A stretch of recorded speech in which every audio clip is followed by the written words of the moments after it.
Well, y'all, welcome back to this week's episode. That was a strange intro, but we're going to roll with it because I'm pumped about my guest today, the one and only Kate Lumpkin. Hi. Hi. Do I need to drum roll on my own? Hey. Really good. I can't wait. Is that a tongue? I can't. Here we are. Tongue trill, as it were. I recently had a conversation where people are either lip buzzers or tongue trillers. And it's very rare that people are both. I can do both. I can do both. Anyways, hi everyone. Hi. I mean, this is the cadence of this situation. This is going to be the podcast. So if you're not already in, friends, this might not be the week for you. You look so cute with your little dress. For any of you who are not watching the YouTube, Kate is wearing this adorable, cute little leafy dress, right? Got lemons on it too. Oh my God, we love a lemon. A and then citrus. There's plants behind you, so you're just living in an organic forest up in your space. On your body. Pure organic. Hi, so grateful you're here. For the listeners out there, who are you today? Who don't know you? What a great question, my love. Thank you. I actually really appreciate it that you said, who are you today? Because every time you talk to me, I feel like maybe I'm a different person. Oh, yeah. Not a different person. It's always the same through line of human being, but quite often the title or perhaps the channel that I am like expressing my artistic and personal self through is very different. So who am I today? I am a casting director and an educator. And a director. And I'm also a dramaturg right now. So I'm doing lots of different things. But I think most people know me at this point as casting director. That's what I've been doing a lot for the past decade. But in the last year, I've also recently taken a job as a musical theater professor at James Madison University in Virginia. And so I split my time now doing that and casting. I'm about to cast a national tour, starting that like 3 days after graduation. And I also have spent a lot of time this past year directing, which is a new thing I'm doing, and I'm obsessed with it. So that's kind of who I am today. I'm also a friend and a social media obsessed maven, and I like eating Mexican food a lot and drinking Diet Pepsi a lot. And I'm a daughter and a partner and all sorts of things. Who are you today, Jen Apple? Oh, no one's ever reversed it on me. Wow. Thank you. And reverse it. Yeah. Who are you today? Yeah. Who am I today? I am definitely wearing many hats today. Today was one of those whiplash days where I was a singer. I guess I am a singer. I am an actor. I got to be in rehearsal space, which was great. I am a teacher, so I got to do a bunch of that with various singing clients, a monologue client. I have some Hebrew students. So that was a multi-hatted wearing teaching day. I guess I did a voiceover audition, so I was voiceovering here right now. You're a podcast host? I'm a podcast host. I'm always going to be the best dog mom to my rescue Walter. I am a New York living human being in our junior year of a pandemic. So I feel like, there's many, many hats to be worn today specifically. So thank you for asking me. That feels very lovely to have the light shown on me. I don't usually like that, but thank you. Listen, I just love hearing what you're exploring today because it changes every day. Completely. So you have been a part of EAC in its many iterations thus far, doing what has been a conversation about what we would call communicating your worth, right? Which came up as really the conversation around the way in which each of us artists share who we are, which is basically what we just did right now, actually, a perfect example of that. And the ways in which we can show up for ourselves, no matter what we're doing in the various spaces, whether it's like in the ether of the interwebs or whether it's in human form, which obviously has been a newer beginning back to happen situation. And I'm curious, just as we start, if anything has shifted for you, just even thinking about that phrasing of communicating your worth as from like where we came from back in the day with the conversation to perhaps now. I mean, I think if you're thinking of anything exactly the same way that you were 2+ years ago, Mhm. you're wrong. Yeah. Like everything is different, everything has changed, especially in language. You know, I'm a huge proponent of like words matter. The words we choose to use matter. Yeah. And I think, words that I was using 7 years ago when I started all of this are 1,000% not words I would use now. And so I think, communicating your worth, I think is vital no matter what. But I think we so often in a capitalist society equate worth with financial gain, right? So Mhm. even if we say like, oh, this is my inherent worth, it is somehow still intrinsically tied to money or what your time is worth, what Yep. your, personhood is worth, all of these things. And so I guess if you were to ask me to like retitle that course Yeah. in That is what I'm doing in this 2022, moment. look at you. Hey. You did that. Come on, Apple. I still think there is inherent value in communicating your worth because I do think that we do live in a capitalist society and we as artists have never been compensated for the most part in ways that we should for our time, for our energy, for our Yep. effort. But I also think it's just about communicating self. That is what I would change the title to now. And inherently, communicating self would also be navigating conversations about worth in terms of finances and in terms of how we talk about um, how we equate our art for also consumption and what we deserve for that Yeah. consumption. But I think the whole course really was about communicating self, communicating point of view, communicating through line identity, how we talk about ourselves in space, and how we can communicate that effectively with an understanding of growth and in a way that helps other people um, get to know us quickly and get to know us like truthfully where we are today. So I think I would probably change it to like communicating self. Yeah. All of us are ever changing humans. And so our versions of Hopefully. ourselves, exactly. Our versions of ourselves are, I wouldn't even say different, but we offer versions, different parts of ourselves, depending on our safety, depending on the room, depending on the people, depending on all the things. How have you found for yourself, or even with your students right now?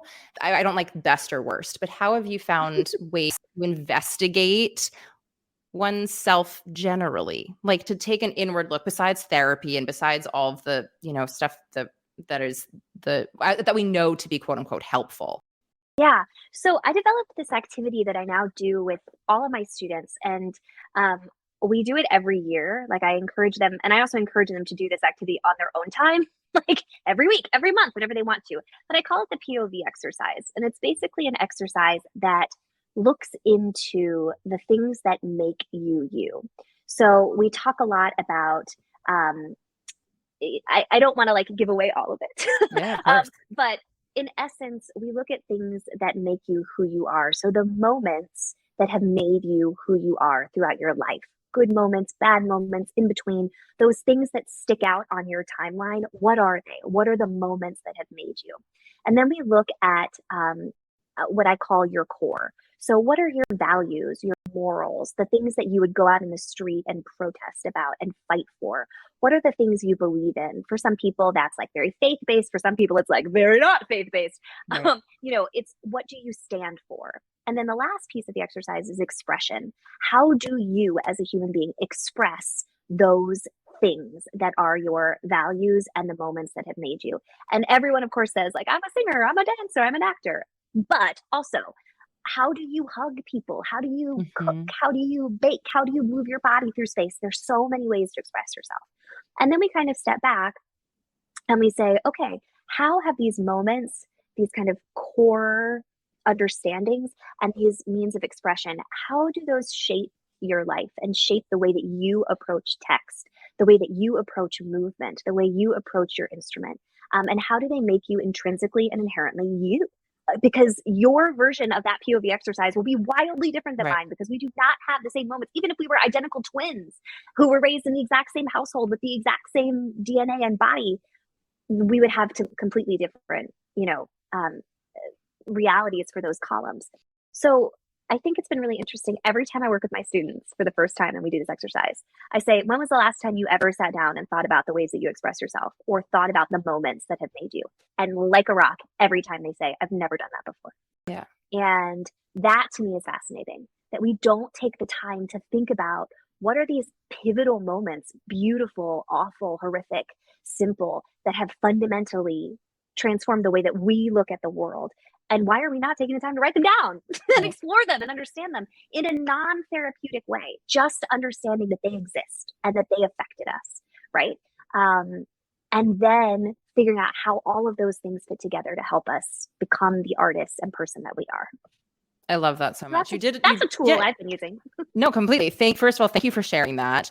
I know that you did this with the artists in our cohorts when we had you come, and it was deeply impactful just to be able to see things, right? So often we think we know. I think that's the other part too, right? It's like, well, we think we know how, as you were saying, how we express ourselves, or we think we know that this is what we like. And until you really get it all out of our gorgeous brains and you see it all visualized, I'm a very visual person, so maybe it's just me. Yeah, I can only talk for my own self, but until you get it out of there, you don't actually know all of the things that make up you, right? And the lists, and even like the small little stuff too, right? Like just, I think those are usually the things that fascinate me the most when I'm like, oh, right, I love newly paved roads. Like, you know what I mean? And like that why? isn't right. Because it's untouched.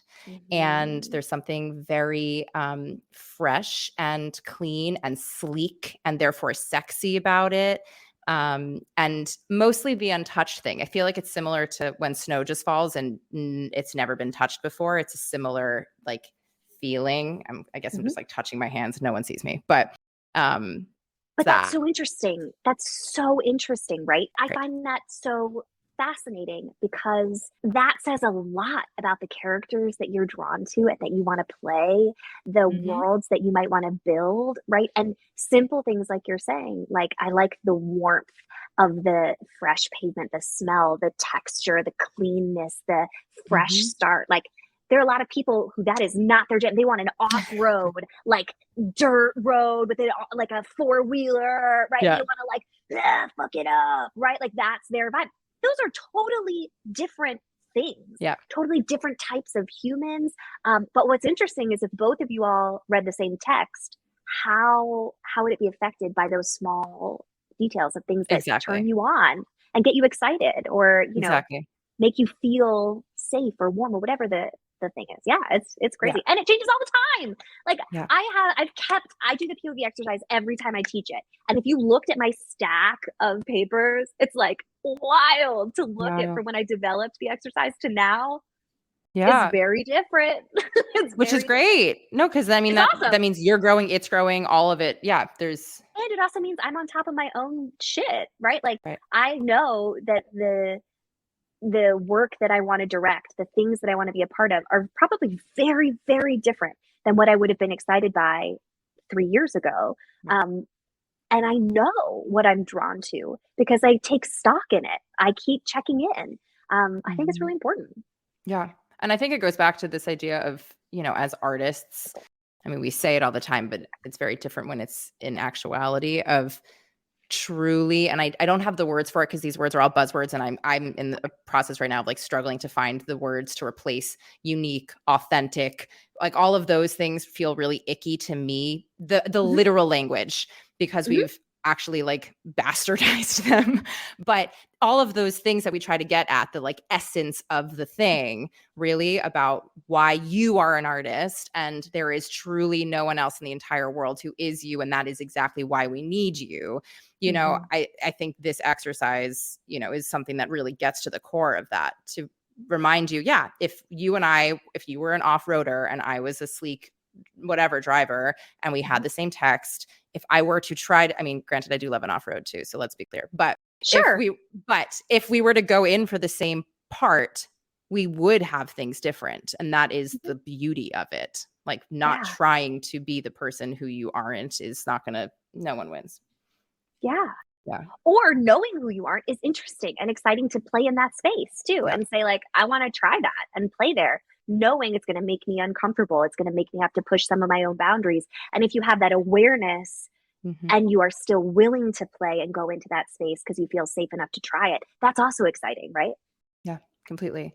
I'm curious now, you mentioned it, like what would older I don't mean like age, prior version Kate, what were some of the types of directing projects you would have been interested that perhaps now your lens has shifted towards?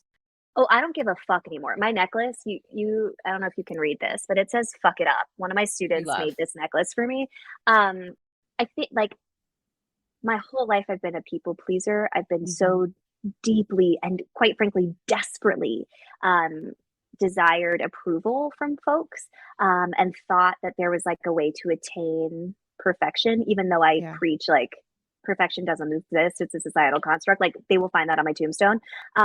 But now I actually believe it, and Mm. I am just kind of at a place like I've always believed it, core truth inside of me, but it's been very hard to execute on understanding it and like living something. I think there's a very distinct difference in believing something and living that thing. Yeah. How did that Um, shift happen for you?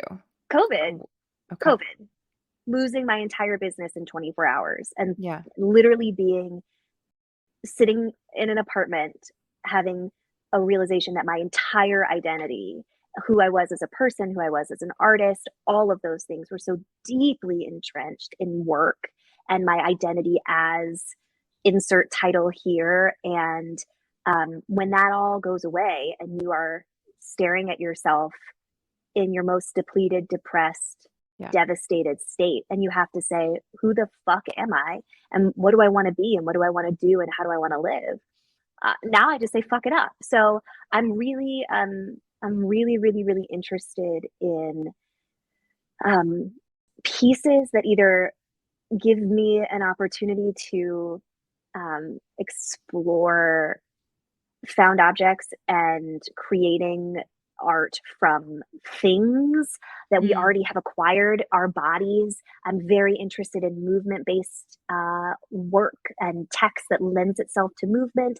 Very interested in actor musician work. I'm very interested in plays with music rather than like musicals, Mhm. which are also super valuable, but that's just not my Yeah. jam. I'm really interested in like queering it up, fucking it up, asking the questions, taking things and making it different. Um, I've never had a panache for shiny, shiny, but now I just really don't care about it. Yeah. Um, I'm just not interested. So, you know, I think that uh, for a long time, my answer would have been, I'm just excited to get to do something and to make something Right. and be a part of it. And now I'm just like, actually, I'm not excited to just be a part of it. I want to be a part of something I care about, something that changes people, something that changes me, quite frankly, Right. something that pushes me. I no longer feel like I just have to be a part of it. No, people are lucky if I'm a part of it. And that's where I'm at now. Yes. Kate, I'm so proud of you. Thanks, Mom. Can I say that? I'm gonna say it. I really am. I feel like whatever, I'm gonna get emotional about it, but like I feel like watched you I've known you for so long, more in like, as an actor who auditioned for you, frankly. And I feel like over this pandemic through EAC, I've been able to, I'd say, like, I develop a bit of a friendship and take that wall, that little barrier down because, I admire the work that you do and who you are as a human. And it's just so wonderful to, I feel like, have watched like these walls come down and you connecting to the things that matter to you and to align what you say with how you feel and how I know that that is impacting the way in which you are now a collaborator and an artist and an educator and a director and a casting director. I mean, all of those things. I would imagine internally it feels like something, but at least on an external perspective, it's just so cool and awesome to see you in alignment in that way. It's really fucking great. And I'm really fucking proud Thanks. of you. Thanks. It's really interesting. I was talking to my partner today about how sometimes it, it just takes really, really, really drastic measures of Yeah. loss to learn. And you can know all the things or whatever, quote unquote, know them and talk about them. But for you to actually do the fucking work and Mhm. be at a place where you are really forced to look in the mirror and say, like, who do you want to be? And is it Yeah. going to be about other people? Like, and if it is it about serving other people or is it about like caring so deeply about what they think about you. Yeah. And I mean, I'm the first one to admit I lived a solid 20 plus years of my life deeply caring about the perception of me rather than the knowing of me. And that's been a lot of unlearning. But Yeah. and I'm still unlearning. Like, come on, it's not like I don't. We were literally talking about how weird it is to see your mirrored face and how I didn't like it. Like, of course, this is like a a constant thing. But now I can talk about it and not pretend or act as if it's not a real thing. Yeah. Yeah. It's wonderful. I know that this word I can never say right. Tangential. It's such a hard word for Ooh, me. very nice Thank pronunciation. you so much. A tangential thought. When I was in middle school, I went to a private Jewish day school, and we had, I know. We had half our day was in Hebrew, half our day was in English. And one of the subjects that we had to do was Talmud, which is like basically analyzing the Torah, the Bible. And there was an honors Talmud class, and there were only 4 of us from my whole grade who got pulled into that, me being one of them. Thank you so much. I should have become a lawyer. It's all about arguing and all about logic. Well, not really logic, but just like really analyzing things and different perspectives and how do you make sense of all of that. Anyway, one of my first assignments— You mean like an actor? Yeah. Okay. Thank you so much. Okay. Yeah. Or like really anything I want to be. Yeah, correct. Right. Or just like a simple human being who exists on this planet who thinks in a very gorgeous, interesting way. It's fine. Just trying to learn to love on myself more. That's been an interesting adventure. Anyway, one of the first activities we had to do in 7th grade, I will never forget it, was write our own obituaries. Ooh. Dark. Don't know how this was allowed. And I imagine I have it somewhere. I really do, in storage, because I used to hold on to a lot of these types of papers for whatever reason. But that I still viscerally remember that experience of sitting down and reflecting upon the way in which I wanted to be remembered. And in middle school, when you don't know who you are, or at least I didn't know who I was. And, like offhand, there were certain things I was like, well, I want to be known for doing these things. I want to be known as a really good singer. I want to be known as somebody who's smart. I want to be known as these labels versus energetically or internally, like who I actually am and the way in which I make people feel and the way in which I enter into a space and the energy around me is affected positively or negatively. Like I want those things to be the thing. And I don't know if this is a helpful exercise because it's definitely, on the borderline of dark and perhaps not healthy. But I don't know. I just, for some reason, that came up in my brain as you were talking about just the reflection of, the mark that we leave without trying to do it and make it into something. It's just when one is living authentically, whatever that word means, and one is in alignment and one is showing up for oneself, you therefore show up for everybody else in a more solid, holistic, grounded way that then allows other people to do the same for themselves. And it's just a ripple effect. So I just wanted to mention that for whatever reason. I think, controversial opinion, I love the movie Serendipity that stars John Cusack and Kate Beckinsale. Controversial. Is that controversial? It's not everyone's favorite rom-com. I get it. But I really love it. And there's a quote that you just made me think about, which is Jeremy Piven is a character who writes obits for the New York Times in the movie. And he writes an obituary for his friend's wedding ceremony as like a joke. Yeah. And he says, the ancient Greeks didn't write obituaries. They asked one question at funerals: did he live with passion?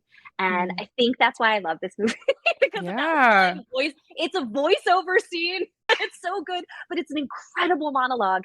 And I love that concept of like, it's really interesting. My mother and I talk about this a lot because my mom is very passionate about legacy.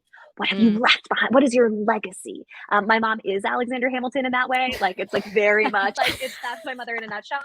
And she would not be offended. Like, this is something we talk about all the time. So, hey, Mom, if you're listening. But I think I've spent so much of my life so very concerned about like, who will remember what I had to say? What is my legacy? What will I leave behind?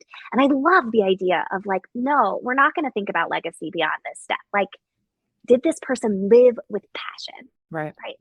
Is that something we can remember? And so I'm trying to live my best serendipity, ancient Greek obit life, Yeah. No, but I feel like that's all, like, in my brain now, I want to take that and just like substitute for anyone listening. It's like substitute if passion doesn't feel something, if something inside you doesn't get inspired by the word passion, I know for me, like that's one of my words. I'm desperately passionate, for better or for worse. But like, if that doesn't ring true to you, I would imagine like insert word there that is your value word, or is a word about the way in which you operate on this planet. Like, did you live a life full of faith? Did you live a life full of gumption? Did you live a life full of desire? I don't know, but I love that as kind of like a guiding force for decision making too, right? Just and knowing when it feels in alignment, or when it feels like it's not yours. Especially because then that is not connected to a tangible award or credit, or like insert parentheses with an italic show title behind your name on the press release. Like these things that either someone has taught us to believe gives us value, worth, right? Back to the conversation we're having. Or we've just like taught ourselves through societal awareness of repetition over and over. We see these things. I love the idea of just asking yourself a question. And I love your concept of just pick the word that resonates with you. Because then it's like, no one's saying like, oh yeah, well, she was in 3 Broadway shows and she, won this award. No, it's like, no, she lived with connection. She lived with kindness. She lived with warmth. Like, I think warmth would probably be my word if I could pick not what the ancient Greek said, right? Because warmth to me can be passion. It can also be like maternal love. It can be an educator's warmth, right? There's so many different ways to engage with that. And if I were to pass tomorrow and someone said she lived with warmth, I think I'd be very like A-okay with that. That's it. Yeah. I love this so much. Did you think that this conversation was going to go here? Not at all, my love. Not at all. Here we are talking about the ancient Greeks. Oh, bitch. No, absolutely not. No, but I love it. Take me there. Great. Take me there. Thank you. Thanks for being on this journey with me and my beautiful brain. So I want to double back now to just in the room, because it's so you're so presently with your students, as one sees via the social medias, which we can dive into shortly. But I'm curious too, while you are with them, are there any major myths that you find that you're debunking? I mean, forever and always, and this is not just my current students here, this is like anybody I work with ever, at any age, the like myth of success, of like what success looks like, is something that I constantly feel like I'm also navigating within myself. Let me be very clear. I'm like holding the mirror up when I say this. But I feel like what's so interesting is that there are definitely common kind of goalposts that people have decided equate success in a life, but how everyone actually has lots of different little goalposts that lead up to those big ones, but they believe that that is the right journey, like that is the only way. And if I don't get these things, then I'm not successful. I'm not good enough. I am a failure. Like this kind of mythology is something that I feel like I'm talking about in lots of different ways. It impacts education, it impacts, social media, it impacts a career, it impacts a marriage or a partnership, or the idea that you're supposed to have those things. It impacts your personal life, your family, all of these different silos of your existence. That's the one I feel like I'm constantly having conversations with about, is that like, you can't fail. That failure is the absolute worst thing possible. That there's nothing worse than that, there is definitely a specific definition of success. And if you don't achieve it, then you are in fact a failure, and there's nothing worse in this life. I also debunk a myth a lot that like you aren't allowed to change your mind, that once you've like set yourself on a path, then you must stay in pain to get that path, rather than free yourself and explore a different facet of yourself. That's also failure.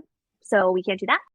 I also feel like there's just so many like quote unquote rules, especially like industry rules, that let's talk about them.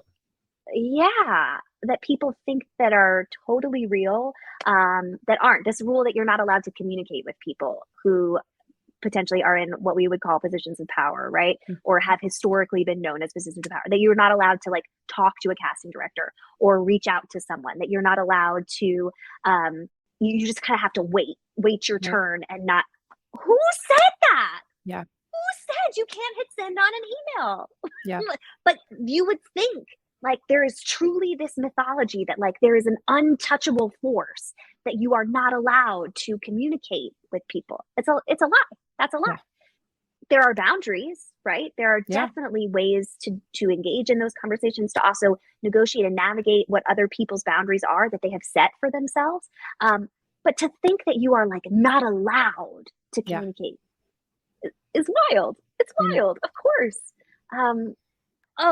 There's like a whole Instagram account and a whole thing called New York or Nowhere. And I love New York.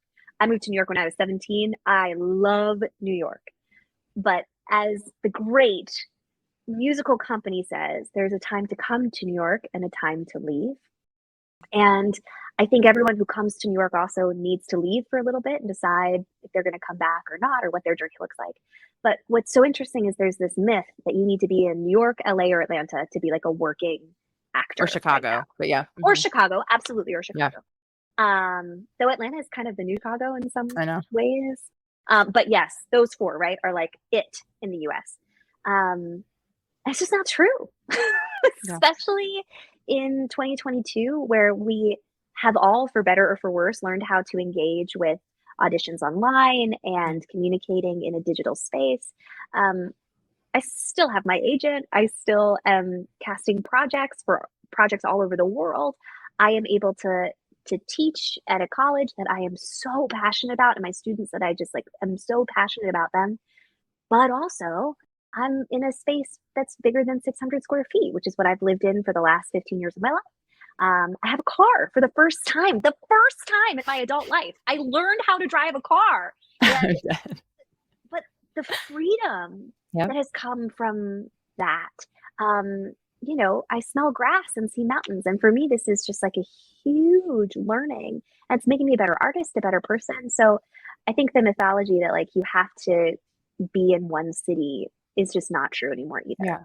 Do you find that that is true because we are able to self-tape now, or because if one lives in a place that one is happy, then when one decides to go to said bigger city, one is now there with purpose, or both? I think it's both. I mean, I've always said, even in like a pre-COVID experience of a life, I said, do not move to New York or LA unless you know why you want to be there. Correct. Right. And saying like, I want to be on Broadway is not enough. Right. That is not the real reason. And so I think, yes, I think purely from a business perspective, yes, the fact that the industry has really learned how to navigate digital auditions, new kind of email practices, new services, all these different things. Yes, strategically, I think business-wise, yes, that has changed the game. But also, I think people need to know what makes them feel like the most whole and complete person in a moment. And when you are aligned with that, things fall into place in a much more like core way. And I am finding that for me, not being in New York in this moment, and to be fair, I split my time. So I come back and I get those little like jolts of the New York energy, and I see my friends and I like get to do those things. And I understand the privilege that is, that I can travel and do that. But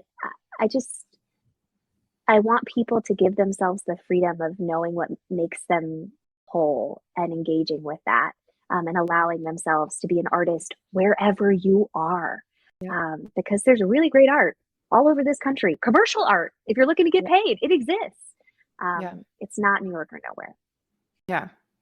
Those are some real, we have a whole episode that's literally about talking about success as a definition, and how we've been taught or trained or told narratives of what that is. So I hear that desperately. And it's not just within artists, it's just generally there's an idea and a stigma around, well, if you don't reach X, then somehow your life and or your worth and or your career and or your X, Y, and Z beyond that is like somehow misaligned and not, and you are not to be valued. Like it's just really, really, really wild. So can I speak to that on one thing? Please. I feel really, really lucky to have been in the job that I'm in for so many reasons. I love casting. But one of the best things about casting is you just get to meet so many actors at so many different stages of their careers. Like the freshest of fresh, like showcase, here we go moment to literally like smoking the cigarette in the trailer. This is my, 14th pilot season. Okay.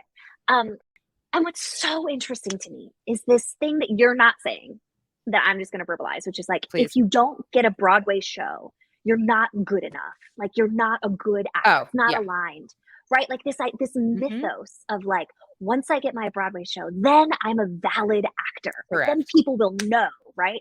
If I can say I'm in Wicked, I did it, right? What's so fucking fascinating is everybody I talk to who's in a Broadway show is like, oh my God, I just want to be a series regular. All I want is just to be a series regular. Every series regular I talk to, it's like, I just want to get my movie. Like, I'm so ready for my movie. Everybody who's a movie actor is like, I just want to get my Oscar. Like, I just want the nomination. I just want an Indie. Like, and then everybody with an Oscar is like, I just want to come back to the theater. Like, I just want my Broadway show, right? I want to do opera. I want to be Atlantic. Right. It's like the cycle never ends. And then that person who's an Oscar winner who's at the Atlantic is like, I just want to move to Idaho. Like, that's it. I want to be in I was going to say it always ends where you want to be in a mountain or a farm. That's it. I want to go to Costco. Right. And I just want to be a normal person. Like, and it's real. That is fucking real. Every person is like, I need the next thing to be valid. I've lived in Hollywood and I've done, 15 movies, but until I get that nomination or that award, I'm not valid. Yes, you fucking are. Like, yes, you are. Yes, you are. Like but it's amazing at every level. And it's not just acting. I mean, it's the same with casting. I'll be totally honest. When I first started casting, I was like, once I get that national tour, like that, then I'm real. Then people will really believe me. And it was like, Lowe's a non-ec tour. So I'm still not real. They still don't think I'm at the same level. So it's the same fucking job. When you are an assistant, you are in the same damn room as the casting director. When you're the assistant at a network, you're doing the same thing. You're on a team of 3. You're all doing the same thing, and you're eating the same Chipotle. Like at the end of the day. But it's that mentality of what's in the parentheses behind your name is the only thing that matters, and you've got to keep upping it. It's a really hard cycle to break, but everybody you talk to at any level is looking for the next italics. I know. And it's just devastating because you just very rarely celebrate all the things. And the process, which is your life. Is your life. I think that's literally what we started this conversation with. I'm like, who are you today, Jet? Like, correct. And all of those things. 16-year-old Jen would be so fucking excited to hear that you're doing, right? Yeah. Yep. There's a website called, I haven't done it, but it keeps rotating in my sphere and I mean to. It's called myfutureself.com, I want to say. I'm going to double check that. And it's still operating. It's been around for years. And you can literally go in, you can create a little note to yourself, send it to these people in this website and tell them when to get it back to you. In however many years, however long down the line. You can do 2 years, you can do a year, you can do 10 years, whatever, and say, get this back to me at this point. And then you can literally read a letter from your younger self to your older self without having to track it or hold it somewhere in a box, right? And I think, oh my God, my 16-year-old nothing. When I say nothing, I mean literally nothing about my life is what I thought my life was going to be. Absolutely. Oh, me either, girl. Me not either. Even, no. I mean, like, sure, I somehow finagled my way to continue doing work in this, field, and I'm desperately grateful about it. But every single way that I've found myself here, the work that I've done, the places I have worked, the people I have met, the opportunities that have come my way or that I have pursued, all of those, my MFA, I mean, never in my life, like truly none of these things, this program here, you told like a podcast. Professor. Yeah. Yep. Yeah. Same. Same. Teaching all the time. I would never have. Never.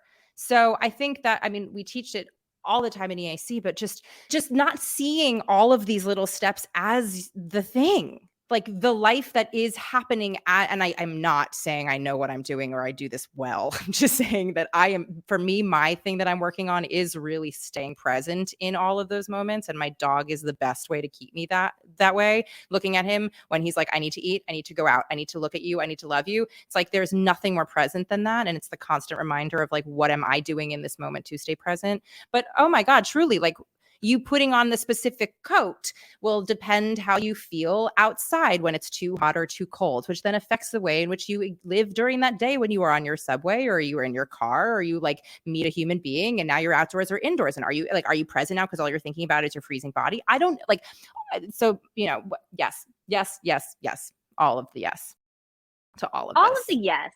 All of it. I know. And look, we're not like solving, I think, I just want to offer to those listening, like we're not solving this as a global phenomena about human beings constantly desiring to strive for the next quote unquote best thing. I think there's something in humans there is the innate desire to be better, which again is arguably, a subjective word, what is better, what is worse, but that desire is a good thing. Evolution, right? Exactly. That is evolution in practice. Yep. Yeah. But also being able to recognize when one is in that mindset or that hamster wheel and being like, I'm doing this, and either saying like, cool, that's okay. Or maybe offer, what am I doing right now? To recognize internally that you have done something versus I find it so much easier, and I can only use me language, but I feel like maybe some of you will agree.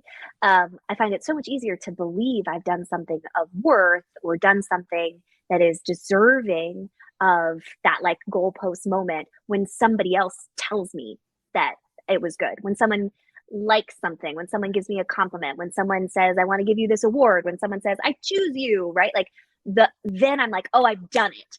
Now it's the next thing, right? What's the next thing? I'm working really hard on being able to like feel those things without the validation of others. And I think part of that is because I've been in this industry since I was a child. And so we don't learn that we did a good job until someone claps and stands up for us. We don't learn that we have, achieved something unless you get the final bow or you get the award or whatever the thing is. So I'm really trying to like, I think part of why I'm happier now than I have ever been is because I take stock way more of like the little achievements throughout the day and like the like good grounded feeling that I have. I feel like I'm in my body for the first time in 10 years.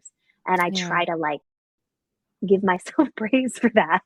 And because that's hard. That's very hard. I guess my counter to that then is how does one, or how do you do that with social media, which is literally about the like that then gives you, information to your brain that says somebody likes me, and then the cycle continues. You're gonna really think this is corny, but I absolutely do this. I take the practices of social media and I implement them into my actual tangible life. So I'm the first one. I love social media. I love what it can do.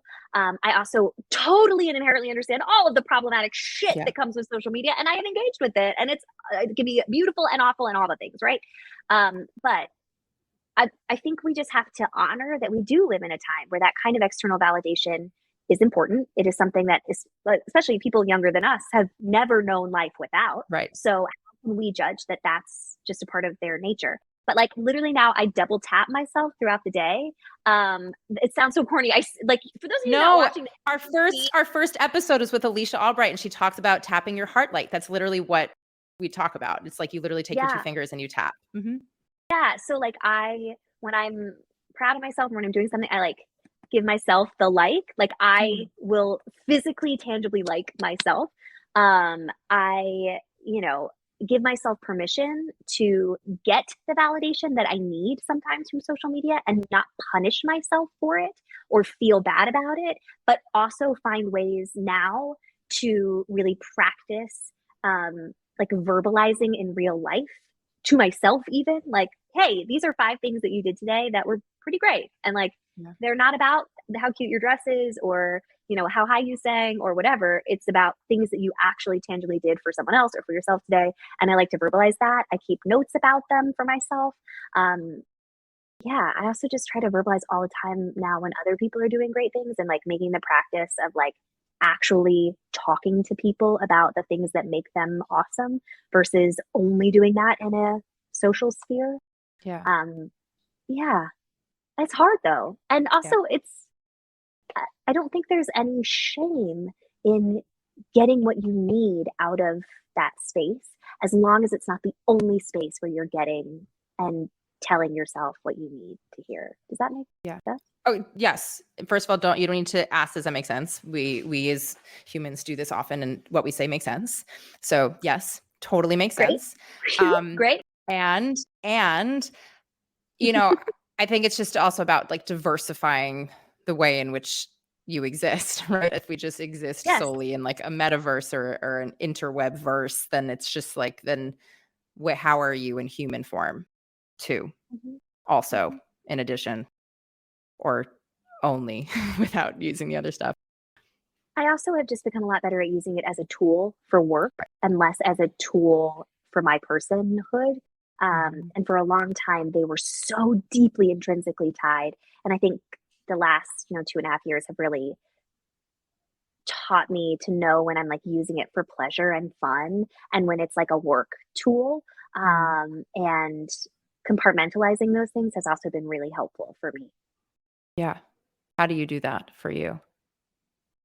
I like consciously made a list about 1.5 years ago of like what I wanted to post about, what I was going to share. And I'm always going to share from a personal perspective. Like I'm not trying to be like, this is my work. But I think that there's a way I have tried to still be a person and to share things that I think are funny and personal and all this stuff, but also give myself a breath and not feel like I have to share all of my personhood all of the time. And that still allows for humanity to be a part of the space, but not everyone gets all of me 24/7. And I think for at least about 6 years, I really felt like I owed 24 hours a day of my personhood to people. And I've realized that's just not the case because that's not healthy. It's not healthy. Correct. And no one actually gets all of you when you feel like you're giving all the time. And also, then where do you pull from for yourself if you're caffeine, constantly, which is not cute. Oh my God, dead. Also, why Pepsi, not Coke? I know we could be here for another hour. During but COVID, wait, this is a real thing. I used to be literally, if you had asked me March 2020, I was a Dunkin' Diet Coke human. Wow. Then during COVID, when we could only get our groceries delivered, the only thing that would deliver to me was the jugs of Starbucks iced coffee and Diet Pepsi because our local place ran out of Diet Coke. So we were getting Diet Pepsi deliveries, and something in the fabric of my mouth changed, and now all I want is Diet Pepsi and Starbucks. And like, if I like Dunkin'. Yeah, I was gonna say, like, if you have Dunkin' and or Coke, do you resent them, hate them, not want them? No, I like Diet Coke if it's from a McDonald's fountain. I will drink that like it's nobody's business, because that is just magic. I don't know what, but like I actively will. I will not turn those away, but I would never actively choose them anymore. Which anyone who like went to high school with me knows I had a permanent Diet Coke in my hand. Also, anyone who knows me from casting for years, it's like there was always a Diet Coke on the table. No. Wow. It's totally changed. Wow. Honey, look, this is a moment. This is the moment. This is really the moment, really, I think. This is the growth. The moment. This is what Jekyll and Hyde were singing about, honey. This is it. Wow. Well, on that, we bounced around in places I didn't dream of, and that is why I love this podcast so much for myself. Is there anything that's like on your heart or on your mind that I didn't bring up or it didn't come up that you want to just quickly talk about or mention into the ether for people who are listening to ponder about, or something along those lines? This is like the most bizarre and random tangent, but I just want to say it. So something that I am personally navigating, and I also know a lot of my friends are navigating and a lot of my students, is over the last several years, there's been a whole lot of conversations about advocating for yourself, for your needs, for your boundaries, for your worth, all of these things. And I am like at the forefront of like, so I've been tooting that horn for a very long time. But something that I am now struggling with, I feel like I've let my personal pendulum swing all the way to the other side, where I'm allowing myself to set boundaries, to see things in a new way. And I am stopping myself sometimes from, push is not the right word, but giving myself the authority to break free into a new experience, because I have said now that I don't want to go there. I don't want to experience that thing. And something that was both harmful and fruitful in my acting training was this idea of like, keep going, push hard, you'll get through it, you'll find something new on the other side. And that practice, we don't need to do that, right? We don't need to like push through to, but I find myself now at this place where I'm not always giving myself permission to lean in to what the next like crack in the eggshell might be, in a beautiful way, because I've set myself up to, I've given myself a lot of like safety and things that I have needed to survive over the last 3 years. And now I'm trying to unknit like those survival tools and tactics that I have given myself and see like, okay, what is still serving me? What is really important that I will never let go of? And what are some things that I can start to unknit and let go of a little bit that will allow me to continue to push in my growth, in a safe way, in a non like harmful way. But what are some of these practices that I put into place that were protective tools so that I could survive in a global pan pepperoni? And now, though we're still in said global pan pepperoni, Correct. But how can I begin to give myself a little bit of some of that release, into rather than a release away from?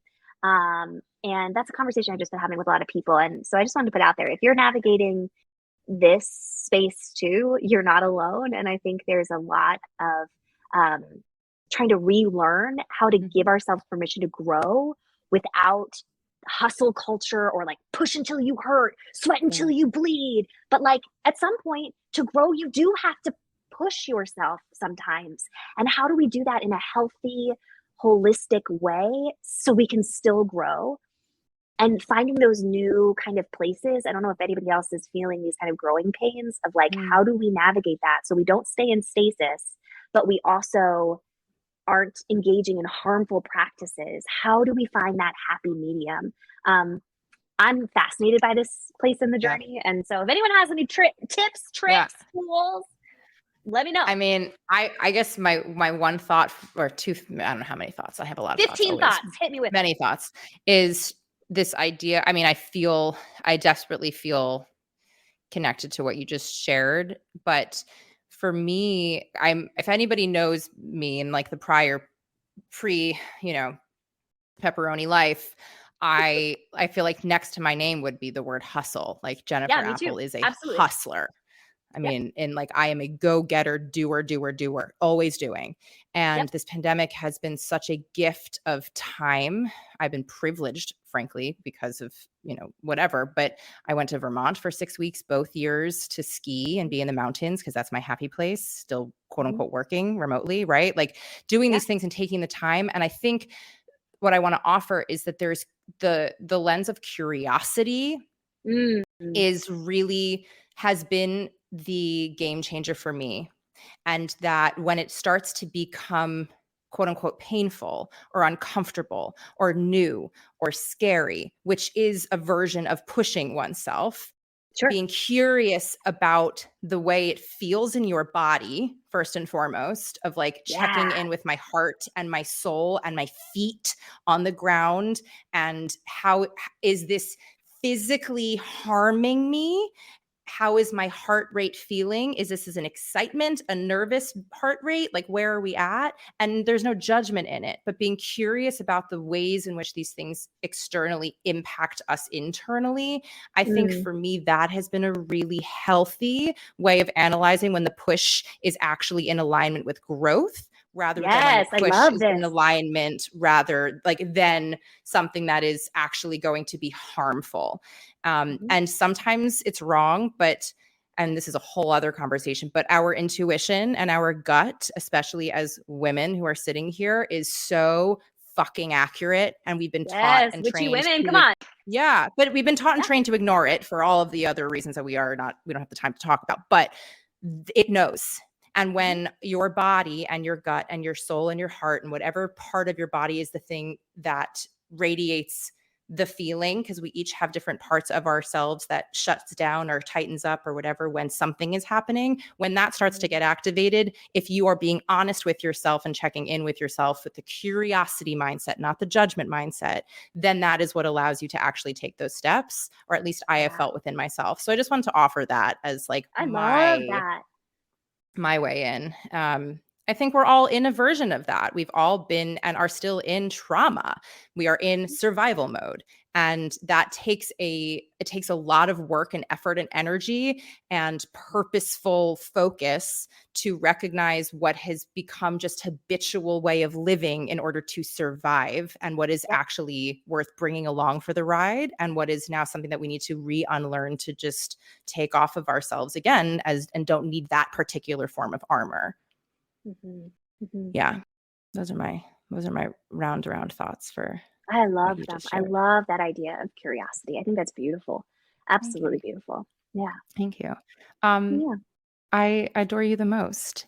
So for anybody listening, if somebody wants to work with you, whether in a casting perspective, a directing perspective, as an actor, as a human, or just reach out simply with inquiry, what is within your boundary and level of respect the best way for people to reach out to you? Find me. You can always find me on my website, which is actually about to have a major overhaul, but it'll still be there. Okay. Kate-Lumpkin.com. Also find me on social media. I'm on Instagram and TikTok the most. And I do like respond to DMs. I always say, give me at least 48 hours, please, before you like come back aggressively and say, did you say this? But find me on those platforms. I love to be a helper. So those are the best ways to find me. I'm so grateful for you going on this wild conversational journey with me today. This was the best. Thank you for not having questions planned and like let's just like noodle. I love it. Yeah, I mean, this has been the perk for me, is that I'm very clear with what the mission is of this community that we've created, or I've created, or whoever has created, that we're all creating together. And under that framework, the conversations that I believe are important to be had, I'm bringing in people who I fucking love to have those conversations and noodle around them and start to excavate them. So I'm just endlessly grateful that you gave us your time and your thoughts and your heart and your openness to just excavate a little bit and explore more. And I'm just really proud of you. Hey, thanks. Thanks for asking me. And thanks for showing up to that EPA like 7 years ago. I'm really grateful. I am too. I don't even know what that was really for. See, y'all? Oh, who knows? But do you remember it was in the Actors Equity Building? I remember exactly the first time I saw you act. I remember. Wow. It was in the Actors Equity Building, and it was in that little room when you come in, you take a right, and it's got that one window that overlooks the street. And I remember, I had your headshot on my desk for weeks. I remember. I adore you. What a wild journey. It's wild. Here we are. Dead. Professor Kate Lumpkin. Her glasses, big 1980s. Calm down. 90s mom. This is very 90s mom sitcom glasses. Yes. Or the whole ensemble over here is giving me that. It's like the Golden Girls, but here we are. Truly. I love you so much. Thank you. I love you too, Jen Apple. Thank you. More soon.